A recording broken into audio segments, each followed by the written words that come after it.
damay woo équipe Marouba Fall tàccul leen ma ni waay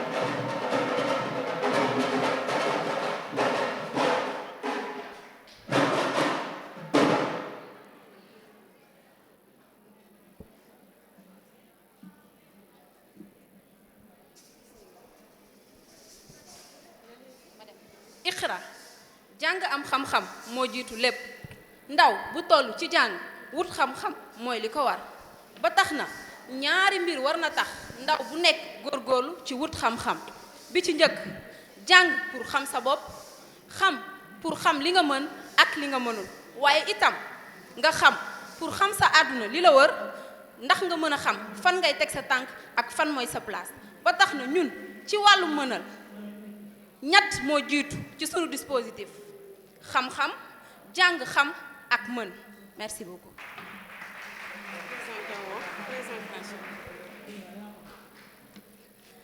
salaamaaleykum tout le monde maa ngi nuyu mbooloo mi fi teew ñëpp di rafetlu jotaay bi di nuyu suñu membre du jury yi di nuyu waa Social Change Factory ak waa UNICEF man maa ngi tudd Awa Ndiaye bokk ci équipe bu Marouba Fall.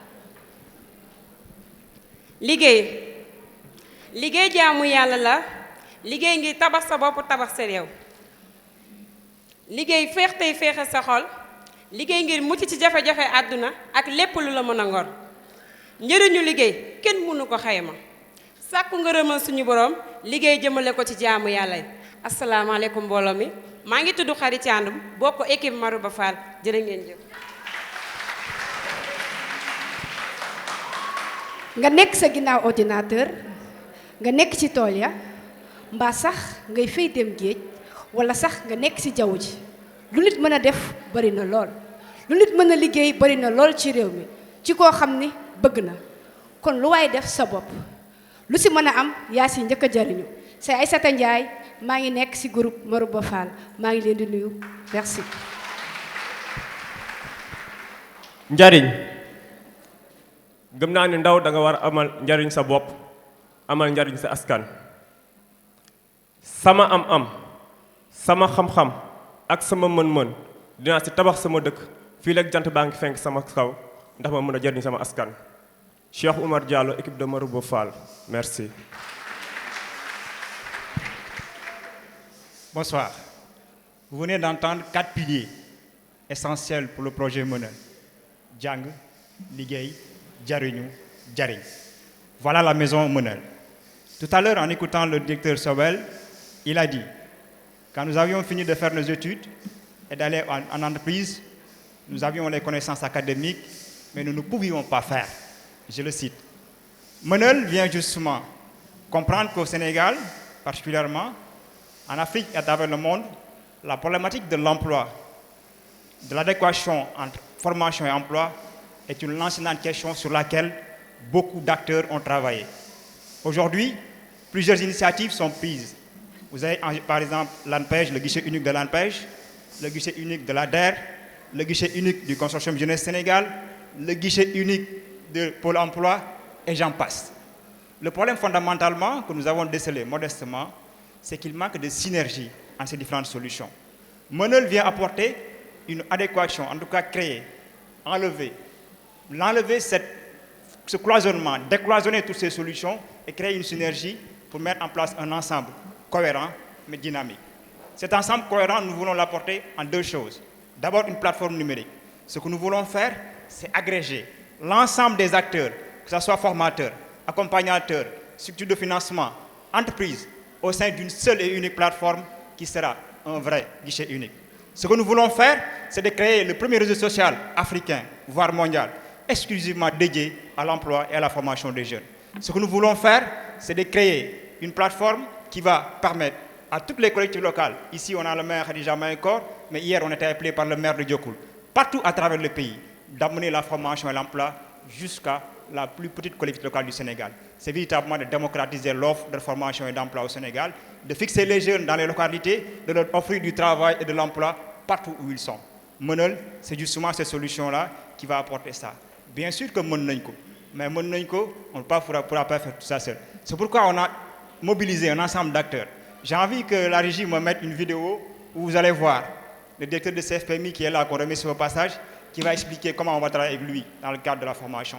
J'ai envie qu'on mette cette vidéo-là, on va entendre le directeur de l'entreprise Soirée Agrobusiness Industrie qui va nous expliquer comment Monel lui a permis de vendre ses produits. J'ai envie qu'on me mette la vidéo pour qu'on puisse entendre comment aujourd'hui l'entreprise Butterfly a pu recruter un jeune grâce au programme Monel.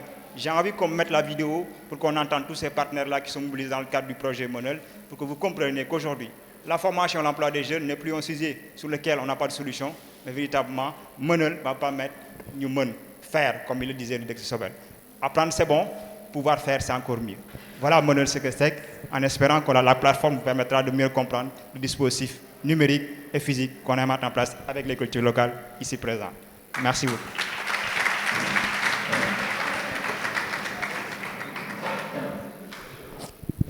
Donc, merci beaucoup. Projet aussi très ambitieux. Je pense qu'on en a aussi discuté lors de la visite de terrain. Moi, mon inquiétude, moi, je le vois comme un réseau social, en fait. C'est un peu un LinkedIn, mais un LinkedIn un peu plus décentralisé et en fait un peu plus décentré et un peu plus adapté à notre écosystème. Alors, vous avez choisi une plateforme numérique pour vous adresser à la problématique de l'emploi. Alors, ma question, et qui est en même temps une crainte, c'est moi, quand j'imagine ça, c'est une plateforme qui techniquement est très sophistiquée. C'est-à-dire que d'un point de vue informatique. Alors, du coup, je vous repose la question, comment vous allez résorber ce gap-là? Est-ce que vous allez recruter des développeurs? Est-ce que vous allez payer pour qu'on fasse ça, etc. Comment vous allez faire? Effectivement, on a payé un développeur qui nous a demandé un montant relativement colossal que nos maigres moyens ne pouvaient pas payer. Par chance, avec nos connaissances, nos réseaux, on a pu avoir quelqu'un qui est à Guédiawaye, un jeune que j'ai envie de voir dans la salle, Graphidev, qui a pu nous faire cette plateforme à un prix relativement réduit. Mais au-delà, comme je l'ai dit, de la plateforme, l'idée pour nous à terme, c'est de créer un réseau social. Parce qu'un réseau social, effectivement, dans le cadre de ce que nous voulons faire, sera beaucoup plus performant en termes d'impact technique, d'interaction entre les différents acteurs. Et c'est ça qui va véritablement permettre de connecter tous ces acteurs-là qu'on a évoqués, qui sont des formateurs, des accompagnateurs, des entreprises de financement ou encore les entreprises. Donc ça, c'est juste une première étape. L'étape suivante, ça sera d'aller au niveau du réseau social qui va agréger tous ces acteurs-là. Je ne sais pas, Code, si tu as... C'est bon. Top. Merci beaucoup et félicitations pour votre solution. J'en reviens à la fameuse question parce que la durabilité, c'est quelque chose d'essentiel. Et même si le projet, l'idée est pertinente, s'il n'y a pas derrière, en tout cas, un modèle économique, Madame Sordaka ne me démentira pas, le projet n'est pas voué disons, à l'échec. Comme on le dit dans notre jargon, nous, Accor Africa sera un cimetière de projet. Quel est le mode de rentabilité à travers ce service? Est-ce que les internautes, les utilisateurs de la plateforme auront à payer quelque chose à Monel? Et comment se fera ce mode de paiement? Et aussi, par rapport à ça, il y a beaucoup, on en a parlé à la première édition, il y a beaucoup aujourd'hui de plateformes qui existent au niveau de l'État du Sénégal. Il y a le 3FPT, il y a l'ADER, il y a beaucoup d'autres structures qui offrent ces services. Comment vous allez travailler? Quelle est la plus-value que vous apportez par rapport à ce qui existe déjà? Aujourd'hui, quelqu'un qui a envie d'avoir son projet financier peut aller à l'ADER. S'il a besoin d'être formé, il peut aller au niveau du 3FPT. Mais qu'est-ce que Monel apporte de plus par rapport à cet existant? Merci. Merci madame. Je commence par la seconde question qui est très très pertinente, à mon avis qui est même le cœur de notre projet. Parce qu'aujourd'hui, je l'ai dit, il y a plusieurs guichets uniques en fait. Chacun dans son domaine essaie de faire ce qu'elle juge pertinent. L'ADER finance, la 3FPT forme, l'autre va recruter. Toutes ces solutions-là, pour nous, elles sont un peu cloisonnées. L'idée pour l'innovation de Monel, c'est d'apporter une synergie, d'agréger tous ces acteurs-là au sein d'une seule plateforme qui permettra aux jeunes qui ont envie de formation de venir dire « moi je veux cette telle formation, je choisis tel financement, je vais aller dans telle entreprise pour avoir mon alternance ou bien mon stage. Et tous ces acteurs-là sont dans une seule et unique plateforme, donc qui ne travaillent pas de manière séparée. Ça, c'est pour répondre un peu à votre deuxième question. La première question sur le modèle économique. Le modèle aura 3 piliers. Le premier pilier, c'est un pilier qui est lié un peu à nous, ce que nous allons faire comme projet. Aujourd'hui, on a 4 hectares qui nous ont été alloués au niveau de Taïba Ndiaye, qu'on va exploiter dans le cadre d'une production agricole, pour permettre déjà de créer des emplois, mais également des revenus stables pour le projet, pour le GIE Monel. Le deuxième pilier, c'est la formation. On a signé une convention, par exemple, avec le CFPMI.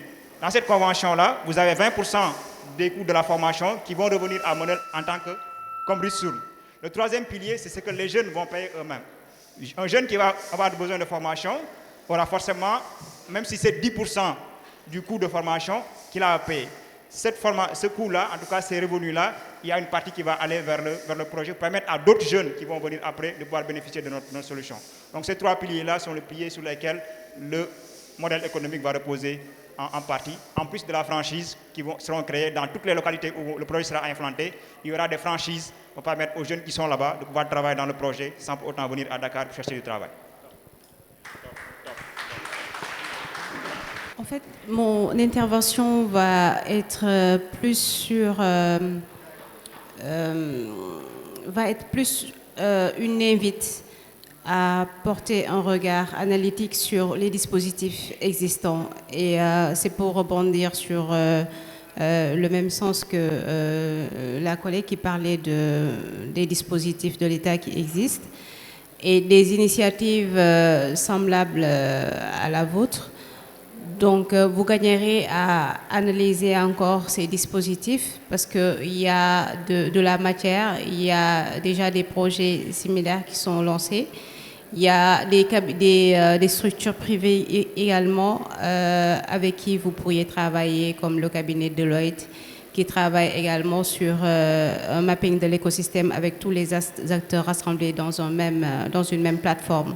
Donc, au lieu de proposer quelque chose qui sonnerait comme une redite, vous gagnerez peut-être à vous inspirer de ces dispositifs existants et proposer, pour vous différencier de ces acteurs-là, une offre beaucoup plus spécifique et adaptée à votre cible.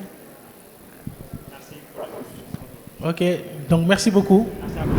bi si topp nag mooy dernière équipe bi dernière équipe bi tamit waa Guédiawaye la équipe Massamba Gueye sous vos applaudissements.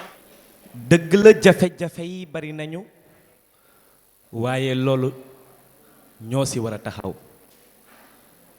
ma xamal leen yéen public bi yéen membre jury bi yéen ñi dajaloo fii tey est-ce que xam ngeen li ñu fi indi mooy kayitu juddu état civil tey jii nii mën naa leen laajte yéen ñi fi nekk ñaata seen famille wala ñi ngeen xam ñoo xam ne amuñu kayitu juddu yàqal na leen bëri na madame la mairesse sax mën na ma témoigner loolu dëgg la mais au niveau mondial 230 millions des enfants non déclarés et au niveau du Sénégal 30% ou bien plus de 30%.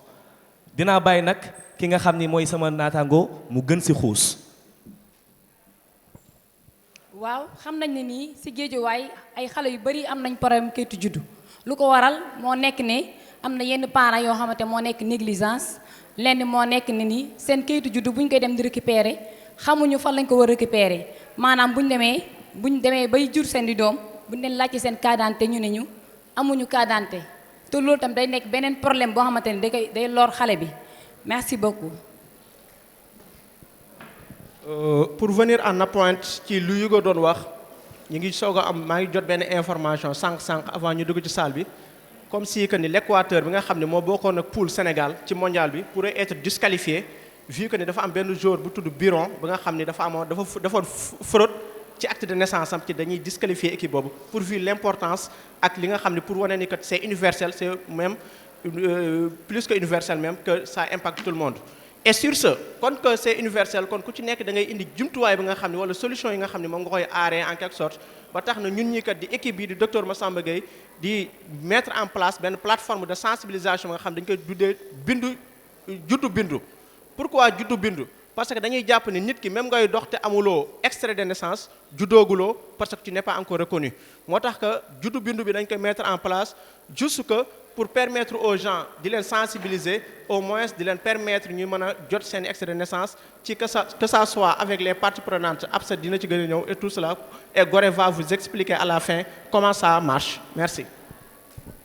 Merci bi projet bi commencé nañu recruter des volontaires yi nga xam ne ñoo ñuy jàppale ci travail bi et aussi def nañ benn collaboration avec les bàjjenu gox bu ñuy dimbali bu ñu recenser xale yi ba pare moom lañ koy jox mu yóbbuñu ci président tribunal bi pour ñu mën a déclarer xale bi et on avait travaillé avec l'IEF ñu def 200 recensements au niveau de la ville de Guédiawaye dont 59 sont déposés mais 26 sont valables yeneen yi valables parce que dañoo am ay manquements des dossiers incomplets sur ce on a travaillé aussi avec les maîtresses sages-femmes dem nañ au niveau des maternités waxtaan nañ ñoom ci affaire sunu projet bi et ils nous ont dit que mën nañu am ak collaboration ak ñoom pour les nouveau-nés et on a fait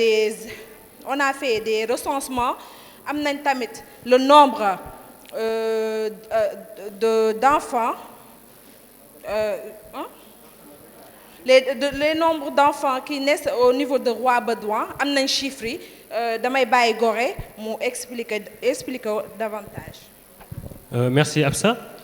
Donc chef, tu peux revenir en arrière s'il vous plaît.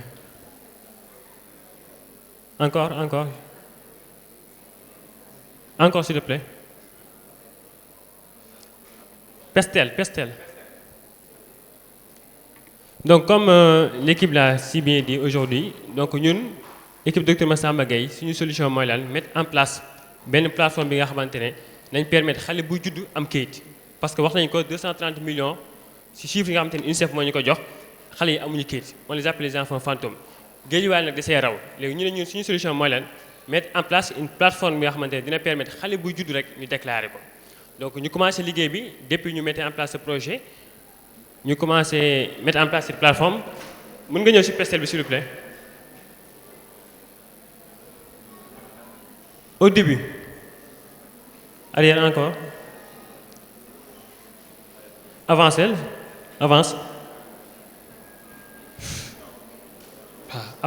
vous plaît.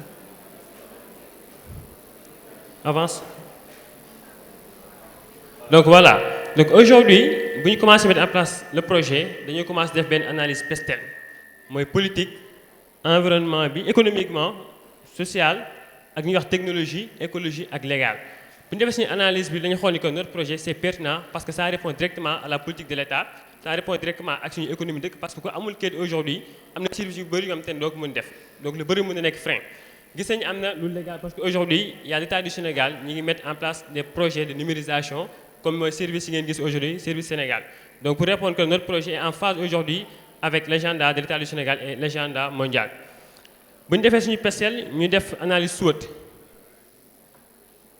donc analyse SWOT nous permet aujourd'hui de connaître nos forces et nos faiblesses au niveau interne de notre équipe bien bi nous permet aujourd'hui xam le monde extérieur mooy quelles sont les menaces quelles sont les opportunités donc on va venir sur les opportunités aujourd'hui pour ñu xam le nombre la population mondiale ou bien la population du Sénégal il faut que ñu xam des chiffres réels te notre plateforme va permettre aujourd'hui à l'État du Sénégal wala ANSD ñu am des chiffres réels parce que la numérisation ça va se faire à l'instant T et dina permettre aujourd'hui ñu xam ñaata nit ñoo judd à Guédiawaye wala au Sénégal. Avancez s'il vous plaît.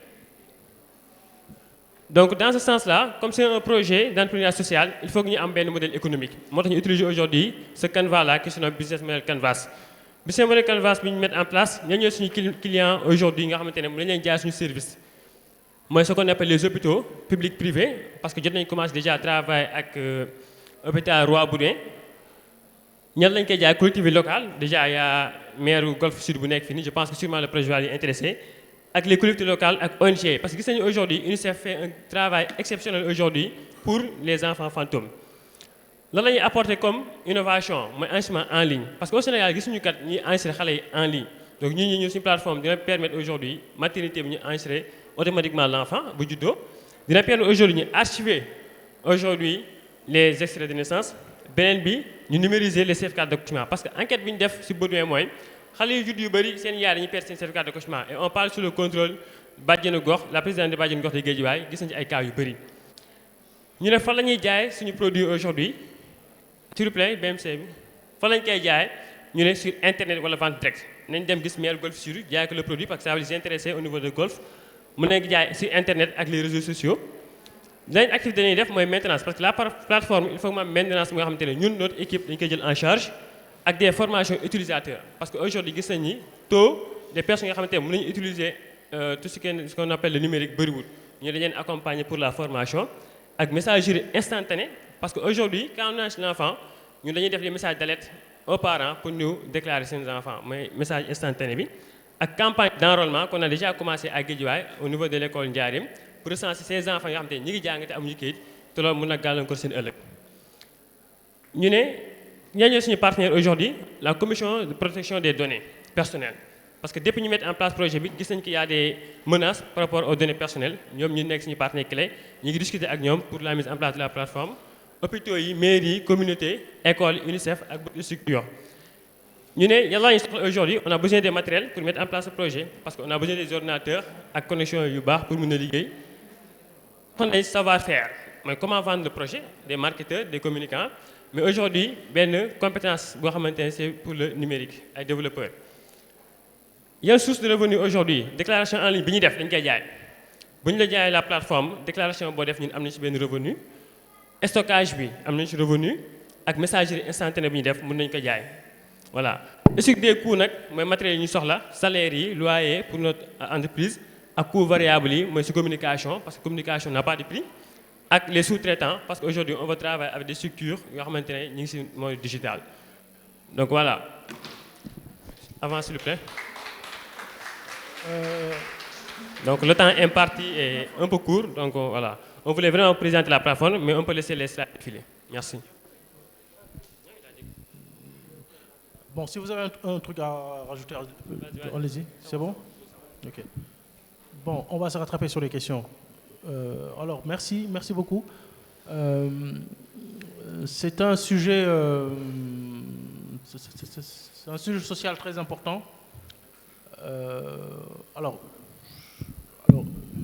Et j'ai l'impression que vous n'avez pas pris la mesure du problème, en fait. Vous avez beaucoup parlé des outils théoriques, Business Model, Canva, Pestel, etc. Mais la solution que vous allez mettre en place pour que les gosses soient déclarés, pour moi, n'est pas claire. Enfin, bon, en tout cas, à mon niveau, ce n'est pas clair. Quelle est la solution que vous mettez en place pour réduire le nombre d'enfants non déclarés?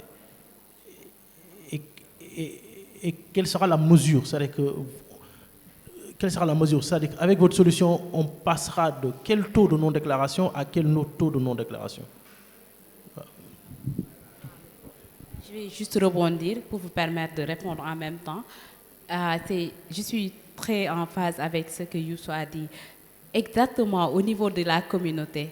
Je n'ai pas senti, vous avez parlé des Badianou Gox, vous avez cité en tout cas toutes les parties qui seront dans le processus, mais comment elles vont travailler? Quel modèle organisationnel innovant et nouveau vous allez mettre en place? Parce que c'est une problématique qui est réelle, autant dans les zones urbaines que les zones rurales. Il y a beaucoup de solutions, il y a d'autres plateformes. Je connais des plateformes, des solutions qui sont dans cette même mouvance. Mais vous, quelle est l'innovation? Quel modèle organisationnel au niveau de la communauté vous allez mettre en place pour permettre à chacune de ces parties prenantes de travailler ensemble et de faire de sorte qu'on n'ait plus d'enfants fantômes? Merci. Merci encore une fois des membres du jury. Qui solution? Déjà, on a déterminé notre cible. On a 3 types de cibles. Mooy le nouveau-né ak ki nga xam ne tey jii dem na bay dugg école te amul kayit ak ki nga xam ni tey jii ni duggul école mais tamit amul kayit, les enfants scolarisés non déclarés et les enfants non scolarisés et non déclarés. Pour le nouveau-né, c'est très simple. Avec l'application dafa am champ la sage-femme dafa am champ su tijjee plateforme bi su xale bi ñëwee su koy defal acte de naissance am dafay enregistrer en même temps nom, prénom, le nom du père, le nom de la mère, le nom de la personne à contacter, tout cela. Comme on est dans un pays où 90% sont des musulmans, on a l'habitude à la 8e jour la ñuy joxe nom bi. Toujours su demee bu 8e jour plateforme bi moom mooy aviser le parent, la personne à contacter que ni kat kii kat def na 8 jours de kii nga ko pare jox nga ko tur pour mu dem ci état civil bi. Cela veut dire que plateforme bi daf koy sensibiliser parce que ñu bari ñi ngi bañ a déclarer seen doom mais par manque d'information la wala parce que dañ doon auparavant dañ naan la mën nga xaar 3 mois bu njëkk bi ñun la mën nga xaar 6 mois léegi 1 an la mais da nga naan ci 1 an yi comme ñun tant que xojuñu ñu rek du ñu dem mais léegi plateforme bi day nekk benn plateforme d'éveil. Par exemple 8 mois bi su la envoyé message bi ñu ne dañuy xam ba xam dem nga wala dem parce que même l'état civil day am moom son champ nga xam ne moom lu kii remplir bu pare moom da koy affecté directement ci état civil bi su ñëwee ci état civil bi rek moom su ñëwee dina xool ni kat kii kat moom waxoon na ni kii déclarant la woon moom su ñëwee tey ji day remplir turam su ko remplir bu pare jox ko extrait de naissance am. Aussi pour les élèves non scolarisés directeur d'école bi moom ci boppam dafa am champ bu nga xam day différent ak le champ de la sage-femme ci plateforme am moom su ñëwee élève na ko jël mais da koy inscrire ci plateforme bi directement mairie daf koy jot mairie su ko jotee par exemple ñun ñi suñ ko jotee dañuy contacter les parents parce que tey jii nii comment dirais-je les causes diffèrent tey jii kii ñàkk na kayitu judd parce que déclaré wuñ ko kii ñàkk na kayitu judd parce que papaam reconnaître ko kii ñàkk na kayitu judd parce que benn parent amul kayit te yooyu noonu il faut que suñ ko amee dañuy dem au niveau de la tribunal on est en contact direct avec la présidente de la tribunal pour le moment de Guédiawaye moom ci boppam moo ñuy régleel cas yooyu wax ñu tamit bonne voie la ñuy jaar ñu sensibiliser parents à quelle sorte. Ok, donc là on commence à être précis. C'est pas une plateforme qui permet de déclarer les gosses, c'est une plateforme de sensibilisation. C'est bien ça, et de rappel. Parce qu'il n'y a que le père qui peut déclarer le gosse, pas par la sage-femme.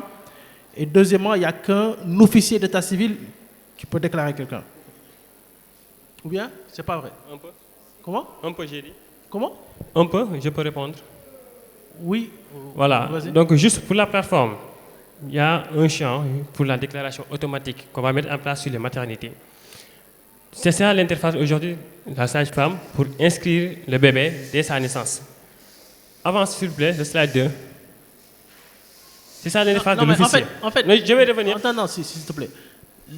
La nuance, c'est que est-ce que le fait que le sage-femme remplisse le champ fait que le gosse il est déclaré à l'état civil? C'est la question que je pose. Oui ou pas? C'est ça que je veux expliquer, si vous me le permettez. Il y a l'interface aujourd'hui, la sage-femme qui inscrit toutes les informations du bébé. Vous pouvez revenir s'il vous plaît sur le premier slide, que ça soit plus clair. Voilà, donc voilà le champ de la sage-femme qui inscrit toutes les informations du bébé à l'instant de sa naissance, accompagné du certificat d'accouchement. Ouais. D'accord. Quand il a rempli ces informations, il envoie ça directement au niveau de l'état civil. Maintenant, il y a l'officier qui a son champ, qui a son interface pour regarder les informations de la déclaration du bébé. Maintenant, c'est à l'officier maintenant de donner. Vous pouvez avancer sur le slide 2. Voilà le champ aujourd'hui de l'état civil, de l'officier, pour avoir toutes les informations du bébé que la sage-femme a envoyé. Beaucoup amé day mom moy jox le nom du bébé parce qu'aujourd'hui, xalé bu juddu dañuy xaar une semaine pour déclarer pour am le nom du bébé. État civil bi lay remplir le nom du bébé comme ici le cas Aram Diop, am numéro d'extrait de naissance du bébé, am commune bi parce que chaque commune aujourd'hui mën nga am ben champ xamantene ça intéresse juste commune bi lu muy inséré. État l'officier nak ci lay mëna ñëw déclarer le bébé. Maintenant, comme li nga explique demander qui déclare, bàjjenu gox day déclarer, on a la présidente bàjjenu gox, imam day déclarer, chef de quartier day déclarer, proche day déclarer, parent mën na déclarer doomam. Pour ajouter une réponse.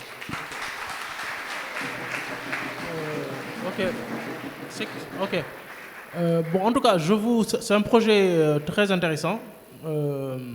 Et pour une phase pilote, je vous invite à aller dans la région de Darou Djolof, dans le Linguère là-bas. Parce que c'est là-bas où le problème il est plus important parce que petit dañuy mangane. Petit dañuy mangane, du coup, nous déclarer sen domi. Donc c'est la zone du pays où il y a le plus d'enfants non déclarés. Donc c'est un espace. Si vous faites marcher votre pilote là-bas, il pourra marcher partout. On est en pilote dans la commune de Ndiarème Limamoulaye. D'accord. Oui, pour l'instant. Mais une fois que le projet est établi, on veut faire vraiment mailler le territoire national. Merci. Merci.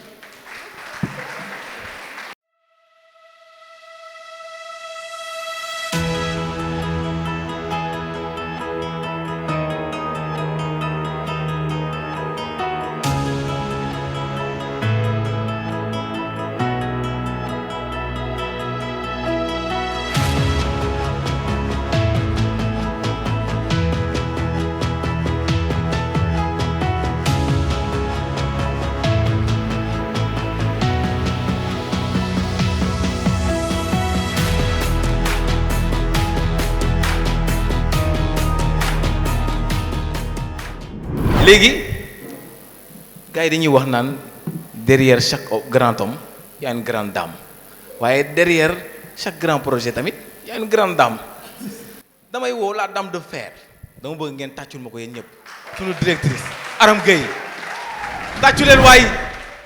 Je remercie toutes les personnes qui ont fait partie de la construction de Social Change Factory depuis 2014 par l'engagement, le travail et les sacrifices. Vous avez tous fait votre part et c'est grâce à vous que nous pouvons continuer d'offrir des solutions aux défis de notre société, surtout ceux des jeunes et des femmes. Je remercie tout particulièrement mon équipe actuelle qui a travaillé sans relâche, mes colibris gladiateurs. Je vous remercie du fond du cœur. Rien de tout ceci n'aurait été possible sans le soutien de nos partenaires et de nos amis qui ont cru en nous et qui, depuis 2014, ont eu l'audace de croire en notre proposition de faire de l'aide au développement différemment. Et pour cela, je vous dis merci. Merci à nos ministères de tutelle qui nous ont soutenus. Merci aux IF, aux directeurs des établissements scolaires et aux enseignants. Merci aux universités, aux établissements d'enseignement supérieur, merci aux collectivités territoriales, aux Bajenu Gox et aux acteurs et actrices de la communauté. Merci pour votre confiance, pour votre soutien et merci d'avoir cru en nous et de nous avoir donné les moyens de faire notre part. Je ne saurais terminer sans m'adresser à notre chère jeunesse que j'encourage à exploiter son extraordinaire potentiel. Vous êtes la raison pour laquelle nous nous battons chaque jour. Mais sans vous, nos efforts seront vains. Alors continuons à nous battre ensemble. Allons au bout de nos rêves. Croyons en nous et ne lâchons rien. Ensemble, incarnons le changement que nous souhaitons voir dans notre société. Ensemble, soyons solution.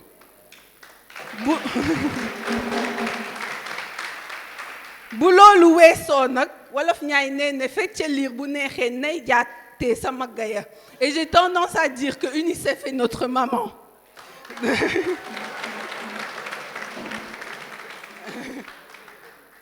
bi ñu jàppee ba tey bàyyuñu l'UNICEF est l'une des organisations championnes à nos côtés qui nous a accompagnés au Sénégal et dans toute notre expansion en Afrique. Une organisation qui prend en compte et valorise la voix des jeunes et la matérialiser concrètement en nous invitant à siéger au conseil d'administration de Generation Unlimited, qui est l'agenda des Nations Unies pour que les jeunes soient en situation d'éducation et ou d'emploi d'ici 2030 et nous accompagne à développer un label jeunesse. Amuñu seen fay.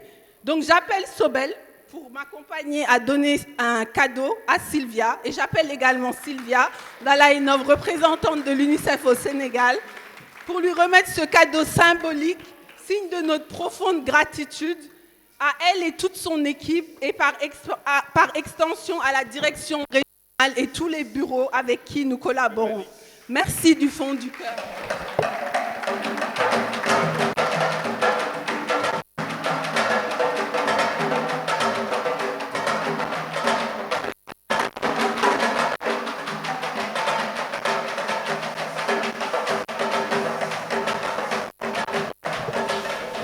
Malik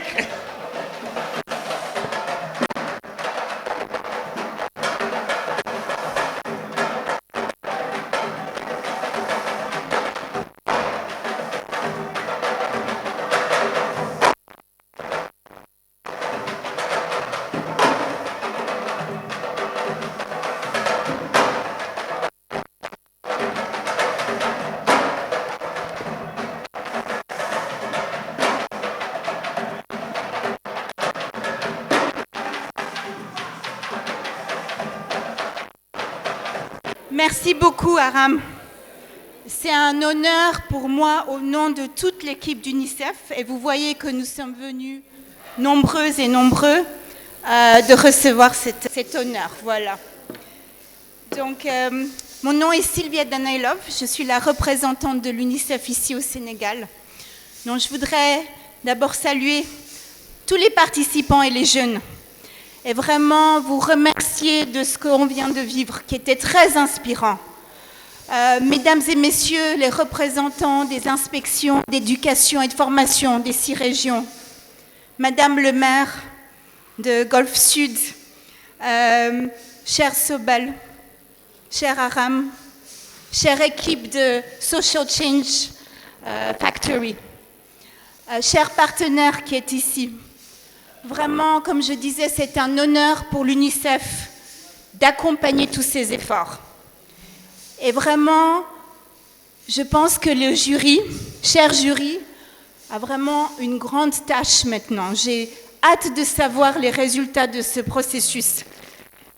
Parce que les défis qui ont été identifiés, que ce soit avec Voice, les voix des jeunes ou les voix des jeunes School, tous les défis qui ont été identifiés, toutes les solutions qui ont été apportées sont vraiment extrêmement inspirantes. Et vous prouvez tous et toutes qui ont participé le sens de la belle assertion dans votre serment de la légende du colibri. Sama Bop, Douma, Genal, Sama Askane.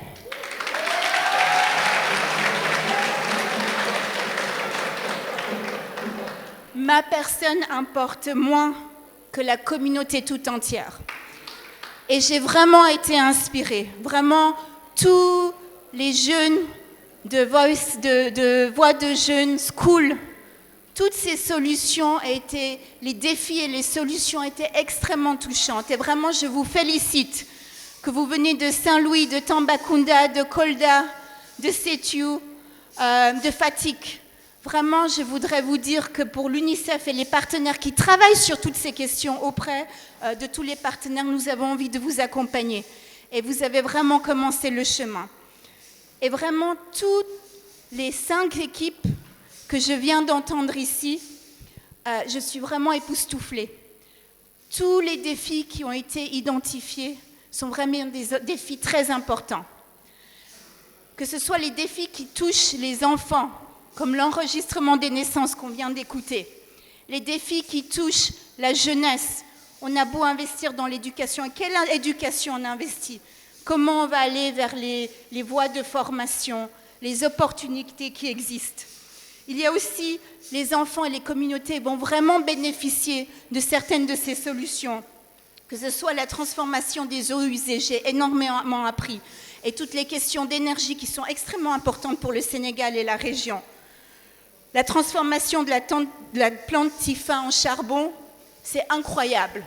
Et aussi toute la mise en place des champs agricoles urbains et tout ce qui s'en ensuit. Donc vraiment, je vous félicite et je pense que le jury n'a pas la tâche facile. Donc vous vous êtes vraiment retrouvés pour imaginer des idées puissantes, l'identification des défis et aussi les solutions durables. Je voudrais vraiment vous féliciter tous, parce que l'important aujourd'hui, ce n'est pas vraiment de gagner. La route qui mène vers nos rêves n'est pas toujours facile à parcourir. Elle est parfois parsemée d'obstacles, et je sais que peut-être une équipe va gagner, d'autres ne vont pas gagner. Mais ce qui est vraiment important, c'est toujours de persévérer pour arriver au plus près des ambitions et des objectifs. dañuy woo chef de projet Voix des Jeunes Sénégal dama bëgg yéen ñëpp ngeen tàcc ko René Edouard Mendy. C'est un mot que je voudrais juste dire par rapport à tout ce qu'on a eu à faire li nga xamante ne mooy lu ñu def yëpp depuis 1er janvier 2021 Voix des Jeunes Sénégal c'est le grand frère, Voix des Jeunes School c'est la petite sœur. Et je pense que ce sont 2 projets yi nga xamante ne am na solo bu baax mais c'est un projet global bu nga xamante ne c'est long, c'est intéressant, c'est important aussi. Et je pense que pour Voix des Jeunes School, on a fait le tour de toutes les régions du Sénégal. Et ce qui m'a le plus marqué, moi, ñu gis ay adolescents, c'est-à-dire des adolescents, des jeunes qui sont âgés entre 12 et 18 ans, qui, très tôt, ils se disent, moi, j'ai un rôle à jouer. Am naa li ma mën a indi fi nga xamante ne mooy sama environnement immédiat, fi nga xamante ne mooy sama école. Et ça, je voudrais vraiment que l'on remercie les petits colibris que vous voyez un peu partout ici. Voix des Jeunes School, c'est la petite sœur. 2400 adolescents au Sénégal. Dans chaque école, dañoo am li nga xamante ne mooy 50 élèves, 25 filles, 25 garçons, qu'on a répartis en 5 groupes de 10 et qui travaillent dañuy liggéey ci ay problématiques. On demande à un groupe dans l'école quelle est la mini problématique bi nga xamante ne moom ngeen am. Ce groupe vous dit ah ñun de tonton René, il m'appelle comme ça. Par exemple, chez nous, on n'a pas de toilette propre pour les filles. Après, on leur dit ah on va vous accompagner. Bonne solution ngeen di teg ñu ne par exemple on va organiser des sessions de nettoyage. Et pour moi, la magie de Voix des Jeunes School réside ici. C'est-à-dire, dans le cœur de chaque petit colibri, on a une immense étincelle qu'on peut, si on rassemble toutes ces étincelles-là, et j'en suis convaincu, on peut allumer une flamme de l'espoir dans toutes les écoles au Sénégal. waaw instant yi nag ñu ngi ci Voix des Jeunes le Sénégal les grands frères ñoo nekk nii sama ginnaaw ak les grandes sœurs léegi dañuy xool kan moo gagné dañuy dem directement ñu wax ñu kan moo jël 3e place bi.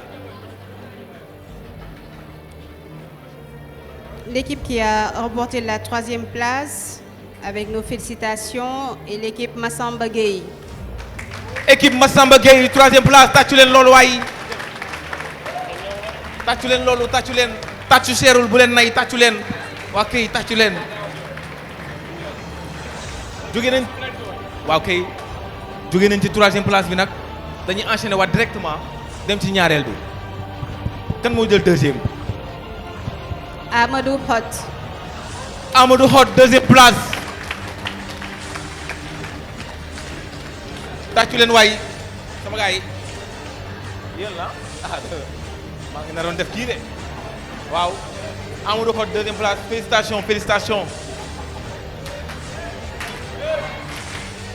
waaw nag lii daa bëgg parce que 1e place yi warul yomb de tàccu leen waay ambiance na ñëpp jug na ñëpp jug na ñëpp jug waay ay na ngeen xiif xanaa jug leen teel ma ko fu neex teel ma ko fu neex parce que 1e place bi la ñu war a joxe pare ngeen pour xam kan moo jël 1er ñu wàccee ko ah wuy ma saa waay nee na nga wàccee ko na nooy na nooy na nooy na nooy ma ne na nooy na nooy waaye man boobu bëgg naa tàccu leen ko na nooy na nooy ma ne na nooy na nooy ma ne na nooy ay waay 1e place Voix des Jeunes Sénégal kan moo ko jël kan mooy 1e place u Voix des Jeunes Sénégal 1e place kan la ma ne 1e place kan la waaye 1e place yéen kan la